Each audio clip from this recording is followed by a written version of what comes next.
हिंदी साहित्य में आज सुनिए प्रवासी लेखकों की कहानियों की श्रृंखला में अरुणा सब्बरवाल की लिखी हुई कहानी कहा अनकहा। मेरी जुबानी। मैं हूँ सीमा सिंह। अब तक तो उसे आ जाना चाहिए था। दोपहर के 12 बजने वाले थे। घड़ी की सुई अपनी रफ्तार से आगे बढ़ती जा रही थी। उसका तो नामो निशान नहीं था। ऐसा तो पहले कभी नहीं हुआ। वो तो सदा 1 घंटा पहले ही यहाँ आ बैठता है। आज ऐसा क्या हो गया है? उस दिन उसकी सोशल वर्कर कह रही थी कि जब से उसने आपकी सर्जरी में आना शुरू किया है, यहाँ आने की बड़ी बेचैनी से प्रतीक्षा करता है। अब तो उसके व्यवहार में भी गजब का परिवर्तन आ गया है। अब वो झूमता है, गाता है, नाचता है, हंसता है, सब बातों को ध्यान से सुनता है। यूँ कहिए उसका पूरा ट्रांसफॉर्मेशन ही हो गया है।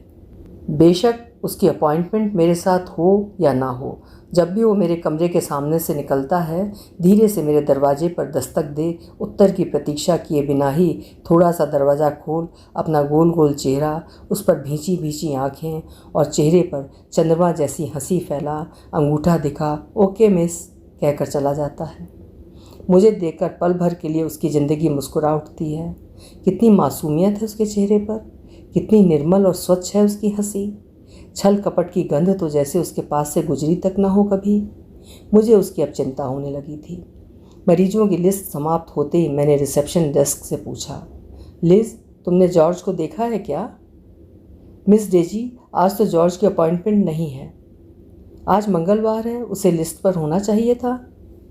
मिस डेजी, जॉर्ज तो पिछले सप्ताह भी क्लिनिक के अंदर तक ही नहीं आया था, बाहर से ही वापस चला गया था।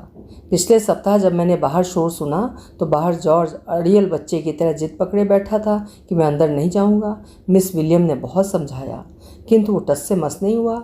ज़ोर ज़ोर से बड़बड़ाता और पैर पटकता रहा। मुझसे कहने लगा, मुझे अब यहाँ अच्छा नहीं लगता, मैं अंदर नहीं जाऊँगा। मिस डेजी तो तुम्हारी दोस्त हैं, सोशल वर्कर ने कहा। नहीं नहीं, अब वो मेरी दोस्त नहीं है। लेकिन तुम्हें तो बहुत अच्छी लगती है। नहीं, अब नहीं अच्छी लगती। प्लीज़ जॉर्ज, तुम एक अच्छे लड़के हो। चलो, मिस डेजी तुम्हारा इंतज़ार कर रही है। मुझे इसकी परवाह नहीं है। अब मैं उससे नफ़रत करता हूँ। मुझे अब ये जगह भी नहीं अच्छी लगती है। जॉर्ज सभी को धक्के मार रहा था। पता नहीं उसमें इतना जोर कहाँ से आ गया था उस वक्त। 25 वर्ष के नौजवान शरीर में एक 10 वर्ष का जकड़ा बालक विद्रोह पर उतर आया था। जॉर्ज का गठा गठा शरीर, गोल मटोल छोटा सा चेहरा, छोटी छोटी गोल आँखें, पापड़ी जैसा चपटा नाक, उसकी आँखों की निश्चलता और उसके चेहरे पर स्थायी मुस्कुराहट उसके विनम्र स्वभाव को और लुभावना बना देती थी। चाहे कितने भी दर्द में क्यों ना हो, जहाँ से निकलता अपनी निश्चल मुस्कुराहट बिखेरता जाता था। भगवान ने उसके साथ बहुत बड़ा छल किया था, यूँ कहिए अन्याय किया था। उसे सब बच्चों से हटकर बनाया था। पैदाइशी डाउन सिंड्रोम होने के कारण वो स्पेशल एजुकेशनल नीड्स सेंटर में रहता था। वो सेंटर हमारी क्लिनिक से जुड़ा होने के कारण उन बच्चों की देखभाल करना हमारी जिम्मेवारी थी।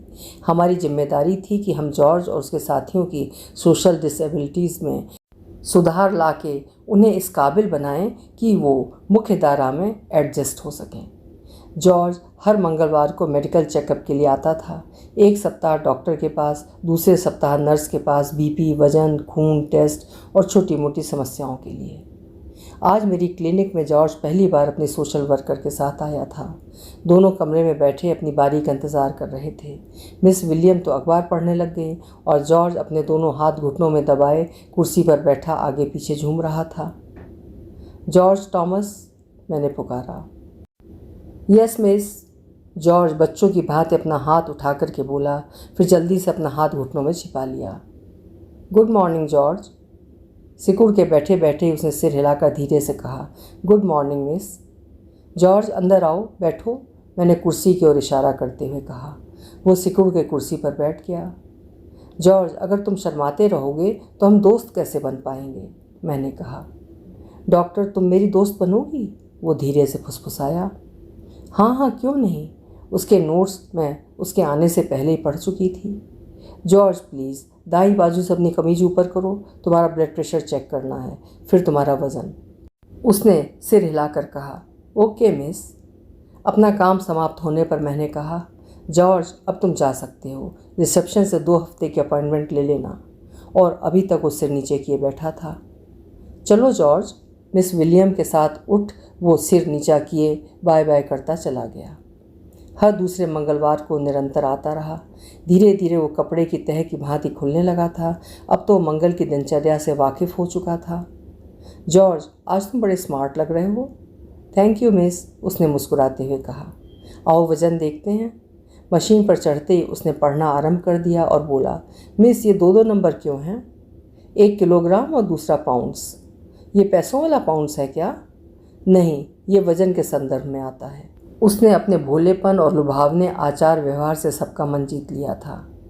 मिस विलियम, आज से आप बेशक जॉर्ज के साथ मेरे कमरे में मत आना, उसे थोड़ा आत्मनिर्भर होने का मौका देते हैं, डॉक्टर ने सोशल वर्कर से कहा। मिस डेजी, जैसा आप ठीक समझें, मैं उसका बाहर इंतज़ार करूंगी। उस दिन के बाद जॉर्ज ने अकेले ही आना आरंभ कर दिया। कमरे में दस्तक होते ही मैंने कहा, अंदर आओ George. Good morning miss. Good morning, बैठो। बीपी लेते समय वो मेरी बीपी मशीन को गौर से टकटकी लगाए देख रहा था। मिस डेजी, क्या मैं इसे हाथ में ले सकता हूँ? क्यों नहीं, पर इसका कोई बटन मत दबा देना। जब भी मैं उसका बीपी चेक करती हूँ तो बड़ी उत्सुकता से उसे ऊपर नीचे चढ़ता उतरता देखता रहता है। जॉर्ज हर बार अपनी बनाई हुई चीज़ मुझे दिखाने के लिए ज़रूर लाता। एक दिन वो अपनी किताब लाया और कहने लगा, मिस मैं ये किताब पढ़ सकता हूँ? बड़े होशियार हो गए हो जॉर्ज। अपनी प्रशंसा सुनकर भला कौन खुश नहीं होता। मेरा इतना कहना था कि वो दीवारों पर लगे पोस्टर पढ़ने की कोशिश करने लगा। बड़े उत्साह से बोला, मिस डेजी, एक दिन मैं आपकी तरह डॉक्टर बन जाऊंगा। अब रेल की भांति उसके जीवन में गतिशीलता आनी शुरू हो गई थी। अब तो जब तुम मेरा बीपी चेकअप करोगे तब मुझे खुशी होगी। हाँ मिस, ज़रूर करूँगा। जॉर्ज, अब तुम जाओ, मिस विलियम तुम्हारा इंतज़ार कर रही हैं। वो अंगूठा दिखा के चला गया। उसके आत्मविश्वास को देखकर मुझे अपनी सफलता का एहसास होने लगा। अब वो अपने भविष्य के बारे में सोचने लगा था। मैं जल्दी से अपना बैग उठाकर चल दी। आज मुझे अपने मंगेतर से मिलना था। जैसे ही घर पहुंची, मेरा मंगेतर पीटर मेरा इंतज़ार कर रहा था। हाय पीटर, माफ़ करना थोड़ी देर हो गई है। क्या बात है, बड़ी खुश लग रही हो। सोचो क्या हो सकता है। आज जॉर्ज नर्स बनने की बात कर रहा था, उसमें भी इच्छाएं उभरने लगी हैं। डेजी प्लीज़, इस वक्त तुम क्लिनिक में नहीं मेरे साथ हो, कोई रोमांटिक बात करो। हमारी शादी होने वाली है, वैसे भी बहुत काम करने हैं। शादी के लंच का मेन्यू भी तो बनाना है। ठीक है, कल शुक्रवार है, वीकेंड में करेंगे। पूरा वीकेंड तो हमें शादी की तैयारियों में लग गया। पीटर अपने घर चला गया। अब तक सर्दियां शुरू हो चुकी थीं। जुकाम, बुखार और फ्लू के टीके लगवाने के लिए लंबी कतार लगी थी। आज सर्जरी का ओपन डे था। फ्लू टीके के लिए अपॉइंटमेंट की कोई आवश्यकता नहीं थी। क्लिनिक में व्यस्तता के कारण न जाने कहाँ समय उड़ गया। इतने में दस्तक हुई। मैंने घड़ी देखी। अंदर आ जाओ George. Good morning miss. George ने बड़े आत्मविश्वास से हाथ मिलाने के लिए अपना हाथ आगे बढ़ाया। उसका दूसरा हाथ अभी तक उसकी जेब में ही था और बाजू उसटकर शरीर से चिपका था। 2 बार कोशिश करने पर भी जब मुझे खून लेने के लिए नाड़ी नहीं मिली तो मैंने उसे दूसरा हाथ देने के लिए कहा। दूसरा हाथ तो क्या देना था, सर हिलाते उसने उस बाजू को अपने शरीर के साथ और चिपका लिया। जॉर्ज प्लीज़, मुझे टेस्ट के लिए खून चाहिए। उसने झिझकते झिझकते जैसे ही अपना दूसरा हाथ जेब में निकाला, उसके हाथ में एक जंगली डेजी के फूलों का छोटा सा गुच्छा था। वो गुच्छा मेरी ओर बढ़ाते फुसफुसाते बोला, मिस डेजी, यह आपके लिए है। थैंक यू जॉर्ज, इस खूबसूरत फूलों के लिए। सुबह सुबह कहाँ से लाए हो इतने सुंदर फूल? मिस, एडल्ट ट्रेनिंग सेंटर के गार्डन से। वो डेजी फूलों की तरह मुस्कान बिखेरता चला गया। आज उसने मेरे दिल को थोड़ा और छू लिया था। यूँ कहिए मेरे दिल में थोड़ी और जगह बना चुका था। क्लिनिक के पश्चात मुझे पीटर के साथ मिलकर अतिथियों के बैठने का इंतज़ाम करना था। जैसे ही घर पहुंची, पीटर इंतज़ार कर रहा था। सॉरी पीटर, बहुत ट्रैफिक होने के कारण देर हो गई। डेजी, आज तुम्हारी मुस्कुराहट कुछ कह रही है। ठीक कह रहे हो, आज मेरे चाहने वालों ने मुझे फूलों का गुलदस्ता दिया है। मैं भी तो देखूं तुम्हें चाहने वाला दूसरा कौन है। ये देखो।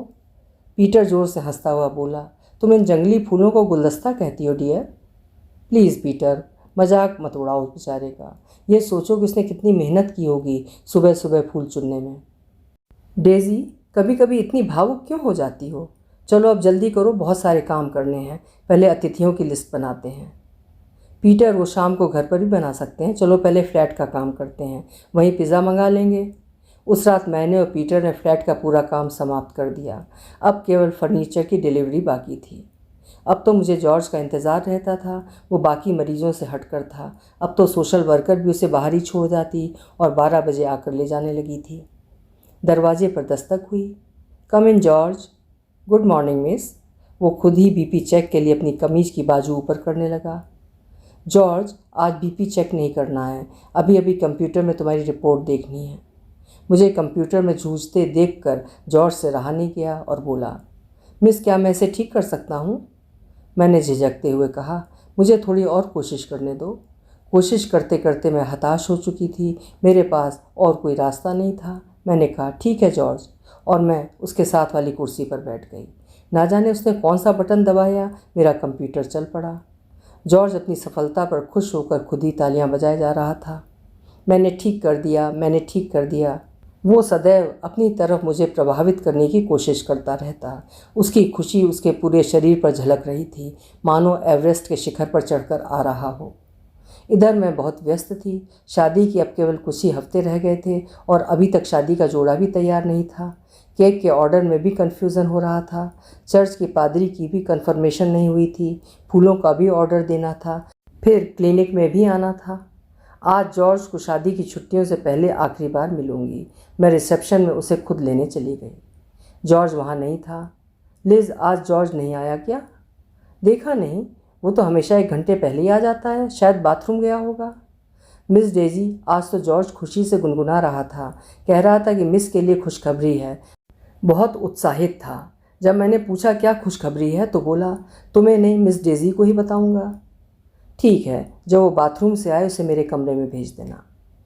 कम इन जॉर्ज। तुम्हारी मुस्कुराहट कुछ कहना चाहती है, लॉटरी निकली है क्या? नहीं नहीं, मैं जुआ नहीं खेलता मिस। मैं भी तो सुनूं, ऐसी क्या बात है? मिस, अथॉरिटी के लोग कहते हैं अब तुम आत्मनिर्भर हो गए हो, अकेले रह सकते हो। अगर मैं ऐसे अच्छा काम करता रहा तो वे लोग मुझे अपना फ्लैट ले देंगे। वे मुझे शॉपिंग करना, खाना बनाना, घर की देखभाल करना सब कुछ सिखाएंगे। वहाँ मैं अपनी मर्ज़ी से सोऊंगा, उठूंगा, जब चाहे जितना चाहे खाऊंगा। वो मेरा अपना घर होगा। कुछ रुक के बोला, मिस, अगर मैं तुम्हारे लिए खाना बनाऊंगा तो क्या तुम मेरे घर आओगी? हाँ हाँ ज़रूर, अगर तुम पकाओगे। मिस, वो अपनी उंगलियों से खेलता बोला, एक बात कहनी है। उसने शर्माते हुए कहा, हाँ बोलो। मिस, आप बहुत अच्छी हैं। क्यों, ऐसा क्या कर दिया मैंने? Miss, you treat me like a man. इतना कहकर उस शर्माते हुए कमरे से बाहर चला गया। उसके दिल में जज्बात आहट लेने लगे थे। उसकी ऐसी बातों ने मुझे सोचने पर बाध्य कर दिया था। मैं खुश होने के स्थान पर चिंतित थी। आज मेरे मन में प्रश्नों का तूफान उफना रहा था। सोचने लगी, क्या मैं उस मासूम के दिल में अपने प्रति प्रेम की भावनाएं तो नहीं जगा रही? क्या मैं उसकी आशाएं तो नहीं बांध रही? कहीं उसे धोखे में तो नहीं रख रही हूँ? ये अंतर्द्वंद अब डेजी के लिए चिंता का विषय बनता जा रहा था। वो सोचती रहती कि जॉर्ज की निर्मल मुस्कुराहट उसके दिल में खुशियां बिखेर कर बिना कुछ कहे सब कुछ कह जाती हैं। जॉर्ज में पनपते आत्मविश्वास को तोड़ना नहीं चाहती थी। अपनी सफलता पर प्रफुल्लित होते हुए भी तनिक उदास थी। वो सही निर्णय लेने में घबरा रही थी। विचारों के साथ साथ उसके विवेक ने सुझाया कि शादी के बाद वो जॉर्ज को किसी अन्य नर्स की लिस्ट में डाल देगी। उस दिन जॉर्ज खुशी खुशी अपने सेंटर वापस गया। सेंटर में उसे काम करने के थोड़े पैसे भी मिलते थे और दायरे में बाहर जाने की स्वतंत्रता भी थी। उस दिन वो और उसके दोस्त सोशल वर्कर के साथ शॉपिंग करने गए। उसने अपने लिए एक नीली धारियों वाली कमीज़ और मैचिंग टाई खरीदी। ड्राई क्लीनर से अपना सूट उठाया, फिर फूलों का गुलदस्ता और सबकी नज़रों से बचाकर रोल्ड की अंगूठी खरीदी। सेंटर में पहुंचते ही उसने सब कुछ अपने पुराने सूटकेस में रख दिए। जॉर्ज के मन में भावनाओं का तूफान मचल रहा था। मैं उसके लिए वो चांदनी थी कि जिसमें उसका अंतर्मन आलोकित तो हो सकता था किंतु शांत नहीं हो सकता था। उसमें युवावस्था की सब तमन्नाएं इठलाने लगी थीं। अब वो बहुत शांत हो चुका था, अपने में खोया रहता था। अब तो गुस्से के दौरे पड़ने भी बंद हो गए थे। वो नहीं जानता था कि विधाता ने उसे ऐसा बनाकर इस दुनिया में उसके लिए ऊंची ऊंची दीवारें खड़ी कर दी हैं, उसके लिए सीमाओं के दायरे निश्चित कर दिए गए हैं। इधर मिस डेजी की वाइट वेडिंग वहाँ के एक स्थानीय कैथोलिक चर्च में बड़ी धूमधाम से हुई। चर्च में शादी के पश्चात हल्का सा नाश्ता, शाम को होटल में रिसेप्शन से सीधे हनीमून पर जाने वाले थे। हनीमून के पश्चात सीधे फ्लैट में पहुँचे। पीटर और डेज़ी दोनों की छुट्टियां समाप्त हो चुकी थीं। सोमवार को डेज़ी को क्लिनिक जाना था, वो थोड़ा पहले ही चली गई। 3 सप्ताह के पश्चात उसे अपना कमरा भी तैयार करना था, मरीजों की लिस्ट भी देखनी थी। डेज़ी ने जॉर्ज को समझाने की ठान ली थी। इधर जॉर्ज रोज़ कैलेंडर देखकर जो दिन बीत जाता उसे क्रॉस लगा देता। जैसे जैसे मिस डेज़ी की छुट्टी करीब आने के दिन करीब आते जाते उसका उत्साह बढ़ता जाता। कई वर्षों के पश्चात संदूक में पड़ा पुराना सूट निकालकर ड्राई क्लीन करवाया, उसके साथ एक कमीज और टाई खरीदी। शनिवार को बाजार जाकर फूलों का गुलदस्ता और एक कॉस्ट्यूम अंगूठी लाकर संदूक में रख दी। सेंटर में सभी कर्मचारी हैरान थे कि मिस डेज़ी ने जॉर्ज पर शायद जादू की छड़ी घुमा दी है। वो हर वक्त गुनगुनाता रहता है, शादीशुदा जोड़ों को देखकर खुश होता है, जने जने पर अपनी फ्लाइंग किसिंग लुटाता फिरता है, औरों के शादियों के वीडियो देखकर खुश होता और गाने लगता, हियर कम्स द ब्राइड। अब वो खुली आंखों से सपने देखने लगा था। आज सुबह सुबह नहा धोकर तैयार हो गया। आज डेज़ी 3 सप्ताह की छुट्टी के बाद क्लिनिक में आने वाली थी। जॉर्ज ने गहरे नीले रंग का सूट, नीली कमीज़ और धारियों वाली टाई पहनी। उसने अपनी लिस्ट देखी कि उसे क्या क्या साथ लेकर जाना था।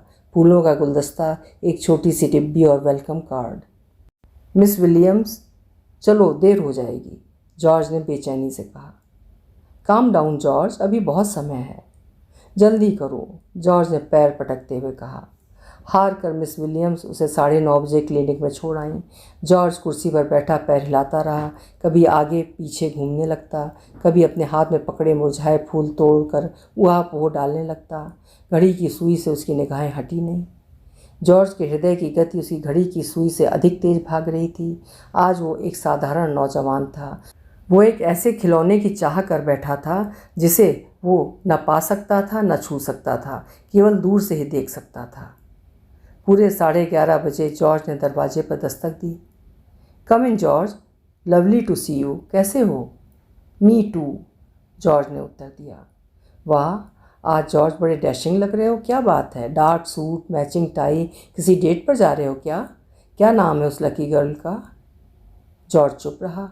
उसकी घबराहट उसके चेहरे पर झलक रही थी। फूलों का गुलदस्ता अभी भी उसके बाएं हाथ में अपने पीछे छिपा रखा था। बैठो, तुम्हारा बीपी और ब्लड टेस्ट करना है। 3 सप्ताह हो गए हैं। बीपी लेने के पश्चात जैसे ही डेज़ी बाएं हाथ से नाड़ी ढूंढने लगी, जॉर्ज की नज़र उसकी शादी की अंगूठी पर पड़ी। जॉर्ज कंफ्यूज था। उसने अपनी जेब में हाथ डाला, उसकी अंगूठी वहीं थी। जॉर्ज उलझन में था। यह अंगूठी तो उसने पहले कभी नहीं देखी। उस अंगूठी ने उसके मन की वीणा के तारों को इतनी ज़ोर से छेड़ा कि वो टूट के बिखर गए। उसका दिल दिमाग कुछ और सोच रहा था, आंखें कुछ और दिखा रही थीं। जॉर्ज निशब्द सा कुर्सी पर बैठा था। जैसे ही डेज़ी अपनी कुर्सी से हाथ धोने के लिए उठी, जॉर्ज की नज़र टेबल पर रखी डेज़ी और पीटर की शादी की तस्वीर पर पड़ी थी। उसे एक से एक बड़े शूल चुभ रहे थे। वो समझ नहीं पा रहा था कि अधिक दर्द कहाँ हो रहा है।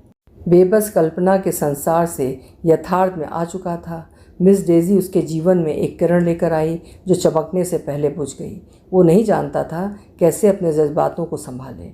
उसे मालूम नहीं थी सीमाएं। इच्छाओं को दबाया जा सकता है, इससे वो अनजान था। इतने चुप क्यों हो? जैसे ही डेज़ी ने मुड़ के देखा, मिस डेज़ी के डेस्क पर पड़े शादी के कार्ड पूरे कमरे में बिखरे पड़े थे और पीटर की तस्वीर उल्टी पड़ी थी। ज़मीन पर मसले लाल फूलों का गुलदस्ता, एक टूटी हुई लाल डिब्बी जिसमें से फोल्ड गोल्ड की अंगूठी झांक रही थी। ऐसी पीड़ा से अनजान जॉर्ज अपना घायल मन लेकर कमरे से बाहर जा चुका था, बिना कुछ कहे।